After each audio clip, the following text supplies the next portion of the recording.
Bueno, pues vamos a dar inicio a la predicación de hoy.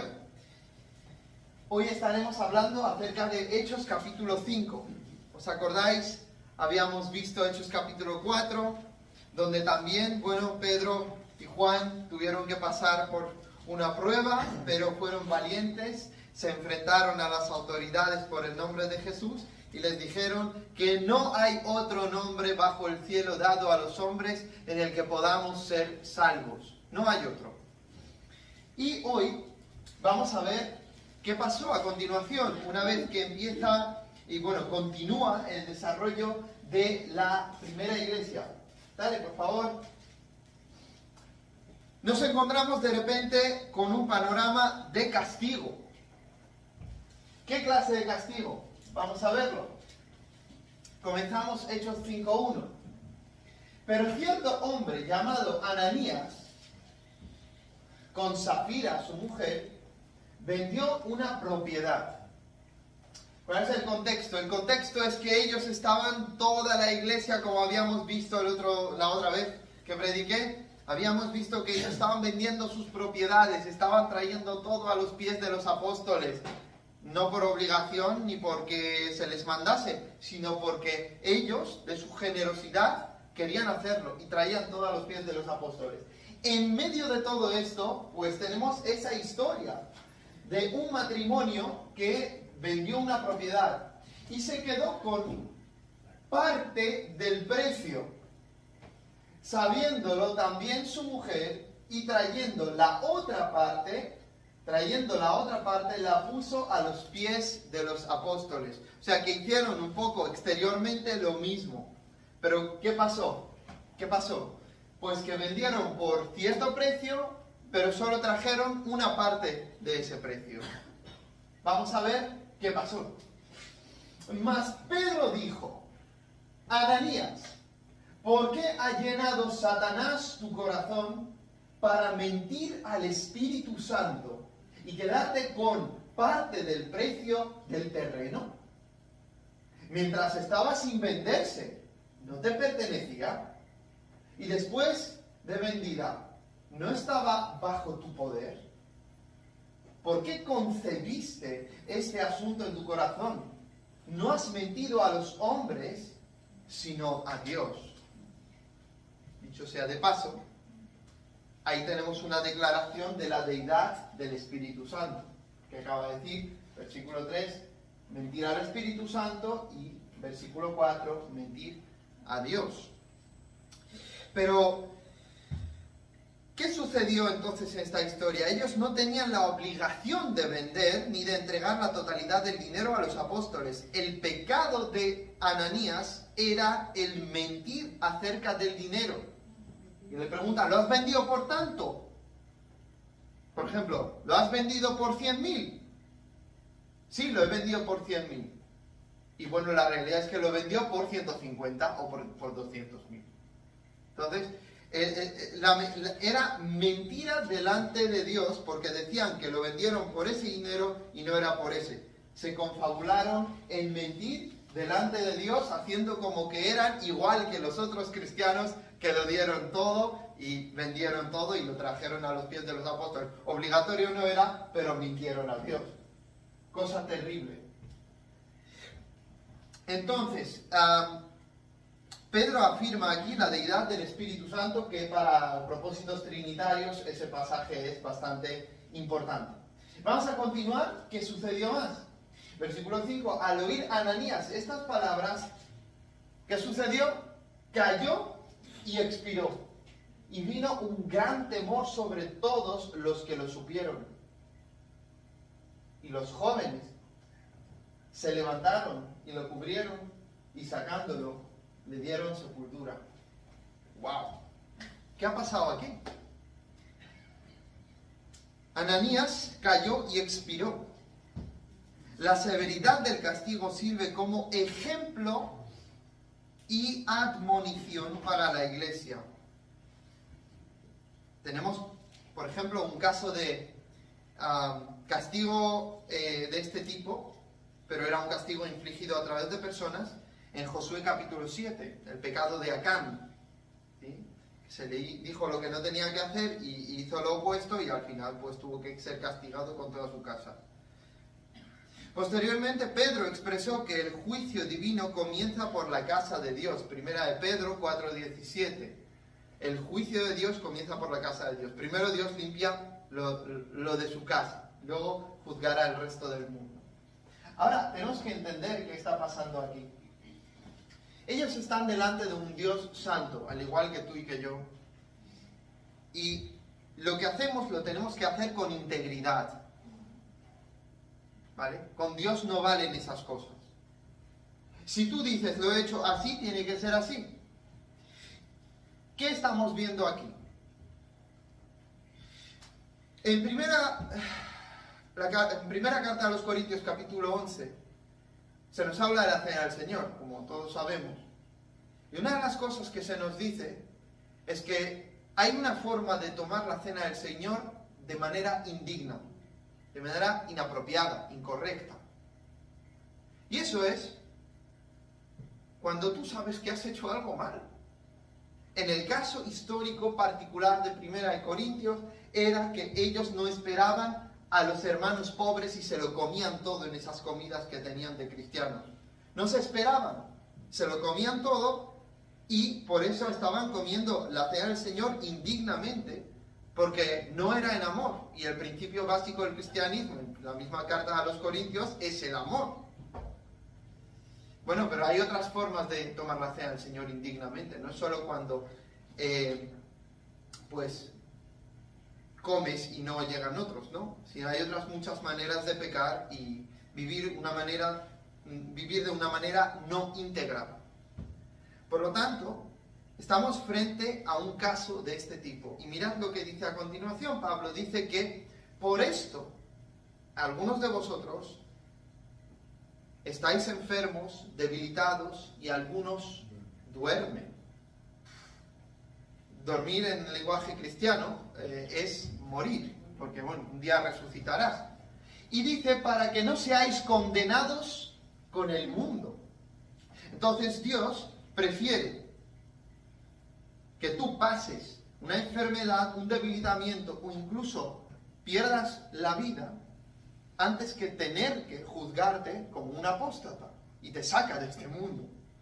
Ahí tenemos un par de personas que cayeron y expiraron, que mintieron. Podríamos interpretarlo como que eran cristianos y se les ocurrió, por obra del diablo, llegar a hacer una cosa así. No es un pecado constante, fue algo planificado, pero se hizo así. Pero existe otra interpretación. Podríamos decir que Ananías y Zafira no tenían el Espíritu Santo en su corazón y lo hicieron como un atrevimiento de personas que van a la iglesia, pero que no están, que no son la iglesia. También es una posible interpretación, pero es consistente con 1 Corintios 11. Hay cristianos que pueden morir disciplinariamente para que no vaya todavía peor. ¿Sabes? Dios puede tener razones moralmente suficientes para permitir el mal, pero cuando no hay tales razones moralmente suficientes, pues no lo permite y sencillamente se corta. El mal se corta. Entonces, tenemos claro esto, que es un ejemplo de castigo. No leemos de que eso sucediera a menudo, sí que puede suceder hoy, pero no leemos que suceda a menudo. Pero tenemos que entender cuál es el fin de ese castigo. Todos los castigos divinos son retributivos. ¿Por qué? Porque la persona se lo merece. Pero también pueden ser disuasorios. Es decir, tú, aunque te merezcas un castigo, no siempre recibes el castigo en el acto. A veces lo recibes más tarde o a veces en el infierno, ¿no? Pero si Dios quiere ejecutar el castigo durante tu vida, pues lo ejecuta. Será un castigo parcial, después el infierno, supongamos, si no eres creyente, y si eres creyente en Cristo, pues recibes cierta disciplina en esta vida y puede funcionar también, al igual que con el no creyente, de manera disuasoria. ¿Qué sucede aquí? ¿Qué ha pasado en el versículo 5? Cayó y expiró y vino, ¿qué? un gran temor sobre todos los que lo supieron. Entonces, ¿cuál es la idea? La idea es que una vez que sucede esto, que la persona, la comunidad sobre la que vino el temor, no haga lo que ellos hicieron y no se les ocurra hacer algo parecido tampoco. ¿Sí? Es un castigo disuasorio, que te para, que te hace pensar. Dices, guau, si esto ha pasado, yo no quiero pasar por esto y no quiero que otros pasen por esto, de manera que te frenas frente al pecado. El temor de Dios es el principio de la sabiduría y el temor de Dios es aborrecer el mal. ¿Sí? Aborrecer el mal. Bueno, pues vamos a ver qué más sucedió. Dale, por favor. Versículo 7. Después de un lapso como de 3 horas, imaginaos, pasan 3 horas, llega del trabajo Zafira, entró su mujer no sabiendo lo que había sucedido. Y Pedro le preguntó, dime, ¿vendisteis el terreno en tanto? Y ella dijo, sí, ese fue el precio. ¿Vale? Entonces Pedro le dijo, ¿por qué os pusisteis de acuerdo para poner a prueba al Espíritu del Señor? Mira, los pies de los que sepultaron a tu marido están a la puerta, y te sacarán también a ti. Al instante, ella cayó a los pies de él y expiró. Al entrar los jóvenes, la hallaron muerta, y la sacaron y le dieron sepultura junto a su marido. Para que veamos lo serio que es esto.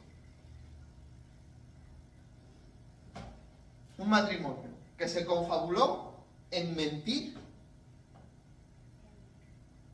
Nos ha quedado claro que podían no haber vendido nada. Nos ha quedado claro que podían haber vendido y podían haber traído una parte y haber dicho hemos traído la mitad, por ejemplo. Pero no, es que han dicho hemos vendido por tanto y no era por tanto. Nos han mentido. Y para que aprendamos, para que la iglesia aprenda a no mentir delante de Dios, sucede un castigo disciplinario absoluto. Para que aprendamos. Continuamos. Y vino otra vez, versículo 5 y ahora el versículo 11, y vino un gran temor sobre toda la iglesia y sobre todos los que supieron estas cosas, por ejemplo, sobre ti. Porque tú supiste estas cosas. ¿Sí? Ahora tú escuchas esto, tú lees esto y aprendes a no pecar delante del Señor. Principio de la sabiduría. Continuamos. Y ahora viene un pasaje sobre muchas señales y prodigios. Después de este incidente que nos muestra, ¿sí?, la seriedad del pecado delante de Dios. Ahora mismo estamos leyendo con Valeria Números y nos estamos dando cuenta de ese tipo de cosas.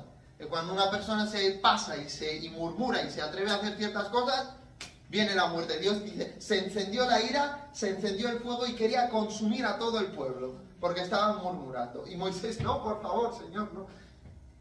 Pero él quería consumir a todo el pueblo. Eso es lo que pasa, es el mismo Dios y el mismo patrón.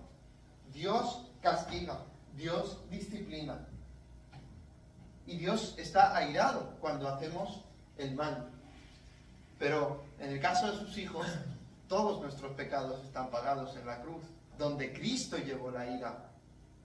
Y Dios no escatimó a su propio Hijo. En el caso del mundo, de los que no están cubiertos por el pacto, por la sangre de Cristo, les llega la ira de Dios tarde o temprano. Muchas señales y prodigios, versículo 12, por manos de los apóstoles se realizaban muchas señales. Por eso que decimos que son los hechos del Espíritu Santo, porque es por mano de los apóstoles, pero no son los apóstoles los que lo realizan. Por manos de los apóstoles se realizaban muchas señales y prodigios entre el pueblo, y estaban todos unánimes en el pórtico de Salomón.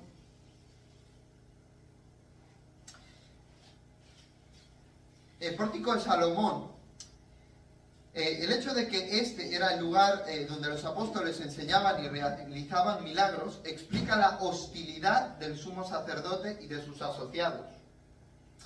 Era una hilera de columnas a lo largo del lado oriental del atrio, es decir, del patio del templo. Probablemente Jesús enseñó ahí y los creyentes se acostumbraban a reunirse en ese lugar. Entonces, prodigios entre el pueblo, y estaban todos unánimes, ¿dónde? En el pórtico de Salomón. Pero ninguno de los demás, es decir, de los no creyentes, se atrevía a juntarse con ellos. Sin embargo, el pueblo, ¿qué pasó? El pueblo los tenía en gran estima.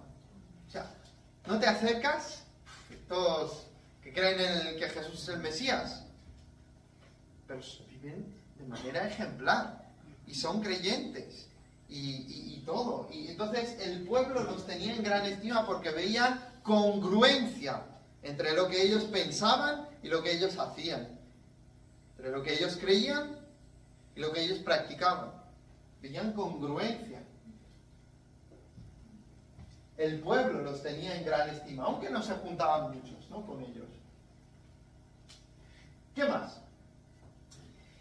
Y más creyentes en el Señor Jesucristo, ¿no? Multitud de hombres y de mujeres se añadían constantemente al número de ellos. O sea, como indica aquí, multitud de hombres y de mujeres es la primera mención de recepción de mujeres en la iglesia.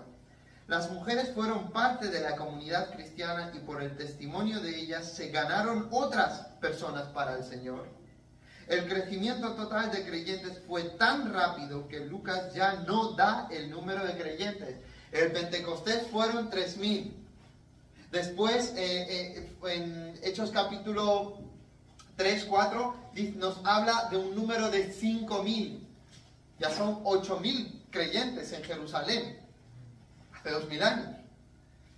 Y a esto se le suma un número tan grande que ya Lucas deja de contar.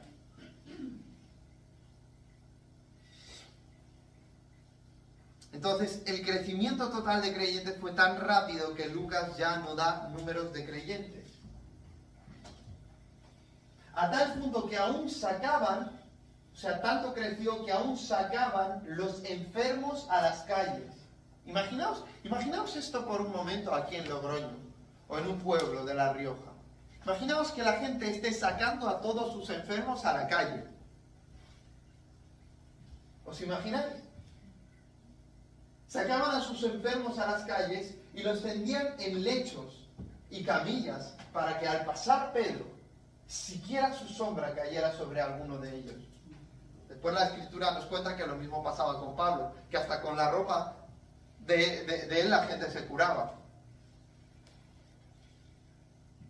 A tal punto que aún sacaban los enfermos a las calles y los tendían en lechos y camillas para que al pasar Pedro siquiera su sombra cayera sobre alguno de ellos.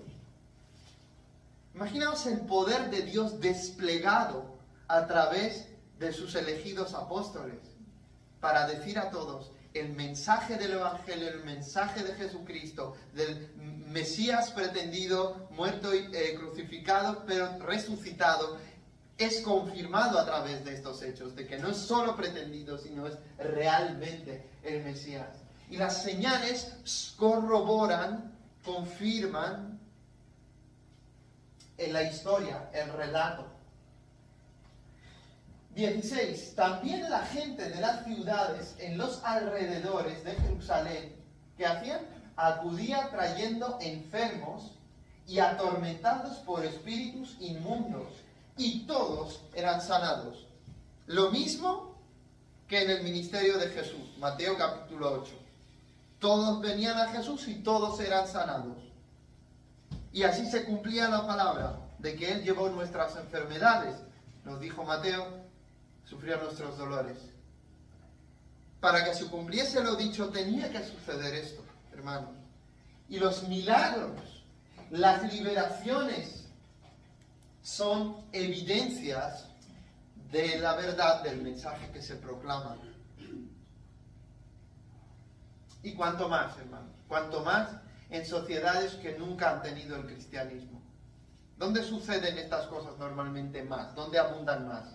En la iglesia primitiva y a partir de ahí en aquellos sitios donde el cristianismo no ha sido predicado históricamente. Es donde más manifestaciones se dan de liberaciones, de sanidades, porque estas personas necesitan esto no para creer, sino para que se les corrobore el mensaje del Evangelio, la veracidad de dicho mensaje. En cambio, en nuestra sociedad no sucede tanto, ¿no? No lo vemos en el día a día, que pase, no sé, el hermano Juanjo y se curen todas las personas que nos pedían oración, o que pase yo y pase... No sucede, aunque tenemos el Espíritu Santo. ¿Por qué? Pues parece que esto está dirigido específicamente a nivel masivo a aquellas personas que no han sido evangelizadas como sociedad en algún momento. Continuamos. En la cárcel y libres, otra vez. 17. Pero levantándose el sumo sacerdote y todos los que estaban con él. Pensadlo un momento. Se ve todo lo que se está viendo y el sumo sacerdote se levanta y todos los que estaban con él, es decir, la secta de los saduceos, se llenaron de celo y echaron mano a los apóstoles y los pusieron en una cárcel pública. ¿Vale? Vamos a tratar sobre los saduceos. Ya dijimos cuando comentamos el capítulo 1, versículo 4, que se trata de un grupo aristocrático y poderoso que pertenecía a una de las sectas judías, sectas en el sentido de partidos religiosos, no en el sentido peyorativo. Negaban la existencia de ángeles y espíritus y aceptaban solo el Pentateuco como escritura sagrada. En tiempos de Jesús estaban encargados del cuidado del templo y el sumo sacerdote siempre era saduceo. Era algo político, no era algo de convención. Eran familias, cosas que se habían heredado. Ya no era según la ley de Moisés todo como tenía que ser, ¿no? Entonces, en tiempos de Jesús estaban encargados del cuidado del templo y el sumo sacerdote siempre era saduceo. ¿Vale? Continuamos. Entonces, eran los más humanistas, los más escépticos, los que solamente creían en la ley pero no creían en los profetas. ¿Pero qué pasó? Pero un ángel del Señor durante la noche abrió las puertas de la cárcel y sacándolos dijo. Entonces tenemos que los echaron en una cárcel pública. Imaginaos la situación. Se llevan a los apóstoles, los echan en una cárcel pública, pero por la noche un ángel del Señor abre las puertas de la cárcel y sacándolos dijo, id y puestos de pie en el templo, hablad al pueblo todo el mensaje de esta vida. Hay tiempos en los que Dios te va a rescatar, como a Sadrach, Mesach y Abednego, en la historia de Daniel. Hay tiempos en los que no lo va a hacer, porque toca ser mártir, toca sufrir por Cristo. En ese momento, Dios ha permitido que los encarcelen, pero para que, por su misericordia, para que ellos vean el poder de Dios y que ellos son de verdad de Dios, permitió que los metan en la cárcel y que un ángel los saque de la cárcel, para que ellos se den cuenta, una vez más, de que Dios estaba con ellos. Y que aquel que podría tener una excusa, pues ahora ya no tenga ni esa excusa. Me gustaría comentar aquí el 5:20. Todo el mensaje de esta vida de la que habla el ángel. La palabra vida indica el mensaje de salvación en Cristo. El mensaje incluye la encarnación de Jesús, su ministerio terrenal, su muerte expiatoria y su resurrección. Y a propósito del 5:20, literalmente se puede traducir como continuad hablando. Cuando les dice id y puestos en pie en el templo, hablad, o continuad hablando, porque ellos ya estaban hablando. Continuad lo que estáis haciendo. El ángel los saca, continuad lo que estáis haciendo. Dios podría valerse de ángeles para proclamar el mensaje del Evangelio, pero ha querido que nosotros, hombres y mujeres hechos a imagen y semejanza de Dios, reflejemos a Dios en nuestra vida y seamos representantes de Dios para un mundo que nos necesita. Entonces, ¿Continuamos? Y dice el versículo 21, habiendo oído esto, entraron al amanecer en el templo y enseñaban, o sea que obedecieron lo que el ángel les dijo. Cuando llegaron el sumo sacerdote, el escéptico, ¿no? Y los que estaban con él, acordaos de que ellos no creían en los ángeles, convocaron al concilio, es decir, a todo el senado de los hijos de Israel, y enviaron órdenes a la cárcel para que los trajeran. Comento esto. Todo el senado, es decir, el Sanedrín completo, gobernantes, ancianos, escribas, que constituían el Sanedrín, el cuerpo gobernante del judaísmo formado por 70 personas, más el sumo sacerdote. Los gobernantes eran de la familia del sumo sacerdote y eran saduceos. Los ancianos eran hombres prominentes en la comunidad religiosa y eran originalmente las cabezas de las tribus y familias, por ejemplo en Números 7:2. Y los escribas eran maestros de la ley y usualmente eran fariseos, es decir, los que sí creían en el resto del Antiguo Testamento y en lo sobrenatural. Eso. ¿Y qué pasa? Entonces, entraron al amanecer en el templo y enseñaban. Cuando llegaron el sumo sacerdote y los que estaban con él, convocaron al concilio, a todo el senado de los hijos de Israel, y enviaron órdenes a la cárcel para que los trajeran. Dale al siguiente. Pero los alguaciles, que eran como los guardias del templo, que fueron, no los encontraron en la cárcel. Volvieron pues e informaron. ¿Qué ha pasado? Diciendo, encontramos la cárcel cerrada con toda seguridad y los guardias de pie a las puertas, pero cuando abrimos a nadie hallamos dentro. ¿Qué testimonio para esos alguaciles que vigilaban en el templo? ¿Qué testimonio? Continuamos. Cuando oyeron estas palabras, el capitán de la guardia del templo y los principales sacerdotes se quedaron muy perplejos a causa de ellos, pensando en qué terminaría aquello. ¿En qué va a venir a parar todo esto? Esto es misterioso, ¿no? Pero alguien se presentó y les informó.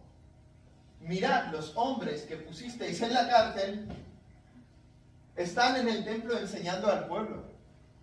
Imagínate, ¿no? La escena. Vienen unos guardias, dicen que todo está cerrado con seguridad, estos se quedan perplejos y de repente viene alguien, oye, que están ahí en el templo enseñando.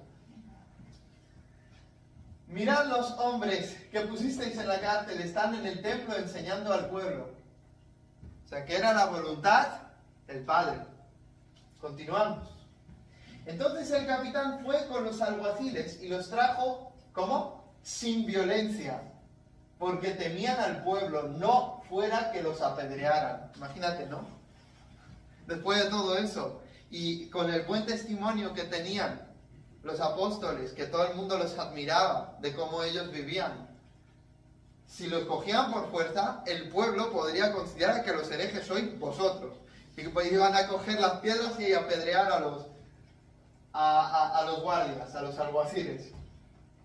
Tenían miedo, las autoridades tenían miedo de que el pueblo, que estaba de parte de Jesús y de parte de los apóstoles, y consideraban que eran hombres de Dios, que eran hombres ejemplares, pues podrían apedrearlos.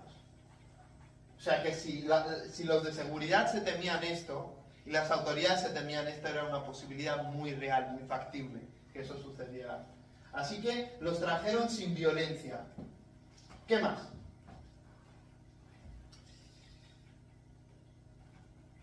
Versículo 27. Cuando los trajeron, los pusieron ante el concilio, o sea, el Sanedrín, y el sumo sacerdote los interrogó, diciendo, os dimos órdenes estrictas de no continuar enseñando en este nombre. ¿Os acordáis en el capítulo 4? Y aquí habéis llenado a Jerusalén con vuestras enseñanzas y queréis traer sobre nosotros la sangre de este hombre.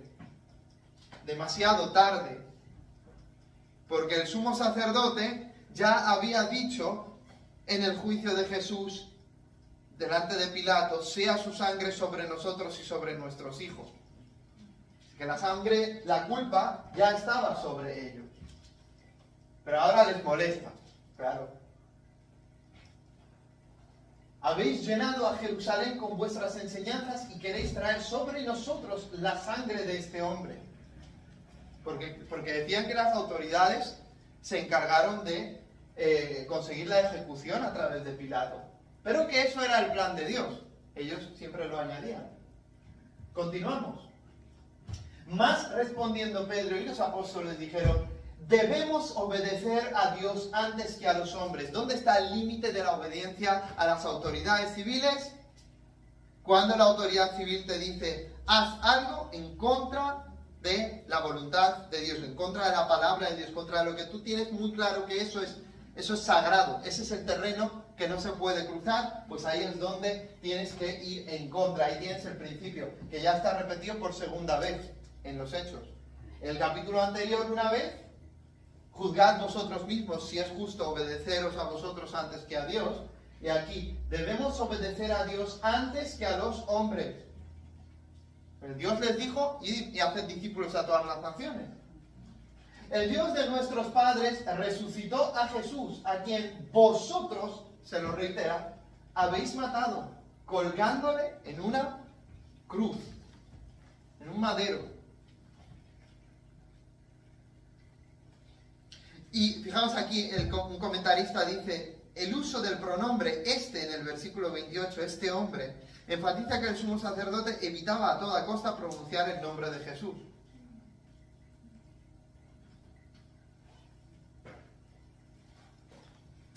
Continuamos. Entonces, lo han colgado en la cruz. A este Dios exaltó a su diestra como príncipe y salvador. Príncipe, ¿vale? ¿Qué quiere decir príncipe? Pues como un líder, un principal. A este Dios se exaltó, ¿vale? El mundo lo humilló hasta el suelo, hasta la muerte más vergonzosa, pero Dios lo exaltó. Acordaos del dicho de Jesús en Mateo 23: el que se exalta a sí mismo será humillado, pero el que se humille a sí mismo será exaltado. Y eso siempre se repite. José fue humillado, Dios lo ha exaltado y estaba a la diestra de Faraón. Jesús fue humillado hasta lo sumo y fue exaltado hasta lo sumo a la diestra de Dios. A este Dios exaltó a su diestra como príncipe y salvador. ¿Salvador qué quiere decir? Redentor integral. De todo tu ser. Espíritu, que te da vida cuando te arrepientes y crees, porque regenera tu espíritu y de repente tienes vida eterna. Alma, te va transformando, te va santificando una vez que ha dado vida a tu espíritu cuando te arrepentiste y te convertiste. Y cuerpo, porque te va a resucitar al final de la historia.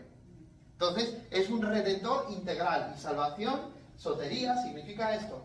Es sanidad, es salvación, es redención, es liberación.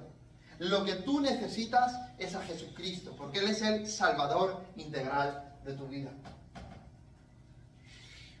A este Dios exaltó a su diestra como príncipe y salvador, para dar arrepentimiento a Israel y perdón de pecados. O sea, es misericordia de Dios el que Israel se pueda arrepentir y le concede a través de Jesús, el príncipe y salvador, el perdón de pecados. Y nosotros somos testigos de estas cosas. Nosotros, testigos. Y también el Espíritu Santo, el cual Dios ha dado a los que le obedecen. Vosotros no le obedecéis, pero Dios ha dado el Espíritu Santo a los que le obedecen. O sea, los líderes no obedecían al Espíritu Santo. Pero los que se arrepentían y se convertían a Jesucristo, obedecían a Dios. Y ellos tenían el Espíritu Santo, el cual Dios ha dado a los que le obedecen. Y vamos a ver a continuación qué sucede. Cuando ellos oyeron esto, se sintieron profundamente ofendidos. Y quisieron o querían matarlo. ¿Vale? Ya no estaban frente al público, estaban en un contexto de Sanedrín y querían matarlo. Evidentemente se sintieron ofendidos. ¿Qué más? Pero cierto fariseo llamado Gamaliel, ¿os acordáis el maestro de Saulo de Tarso? Gamaliel, maestro de la ley, respetado por todo el pueblo, se levantó en el concilio, era uno de los 70, y ordenó que sacaran fuera a los hombres por un momento. Y les dijo al concilio: varones de Israel, tened cuidado de lo que vais a hacer con estos hombres. Tened cuidado de lo que vais a hacer con estos hombres. Según el Talmud, Gamaliel era nieto del famoso rabino Hillel, y Pablo traza su propia preparación rabínica a Gamaliel, en el propio capítulo 22:3 de Hechos. Y este dice: tened cuidado de lo que vais a hacer con estos hombres. Mucho cuidadito. ¿Por qué? Siguiente.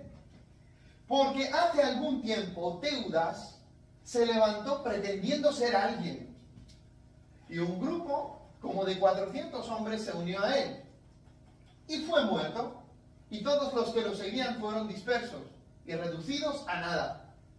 Después de él se levantó Judas de Galilea, que era el fundador de la orden de los celotes. Los celotes eran los que querían destruir a los romanos y reconquistar Israel para Dios.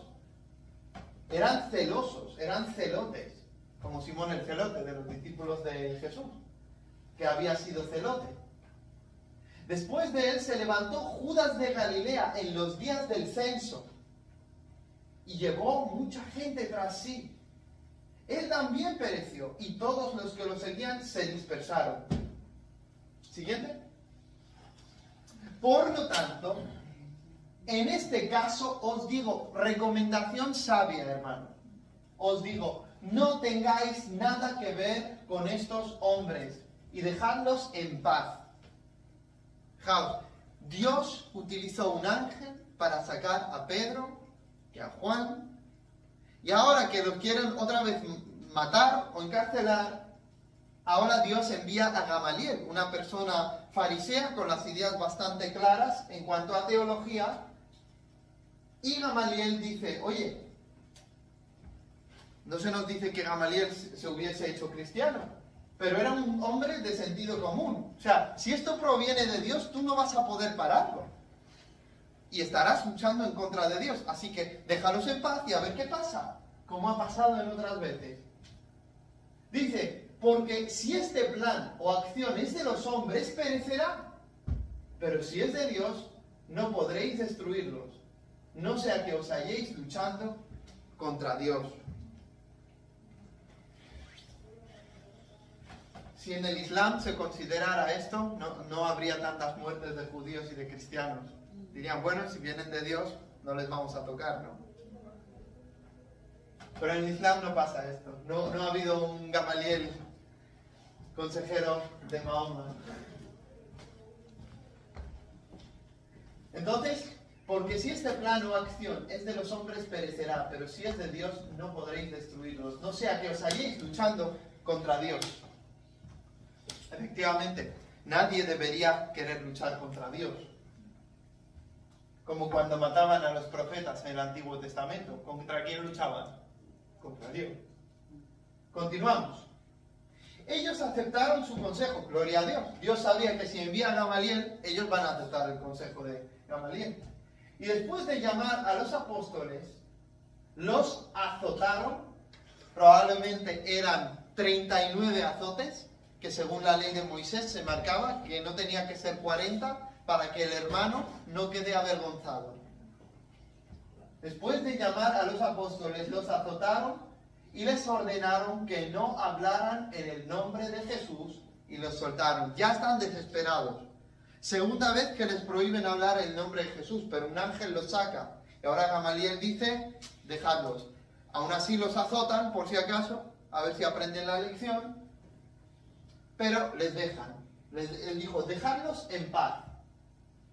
Dejadlos en paz. Ese es su consejo. Ellos lo aceptaron. Continuamos.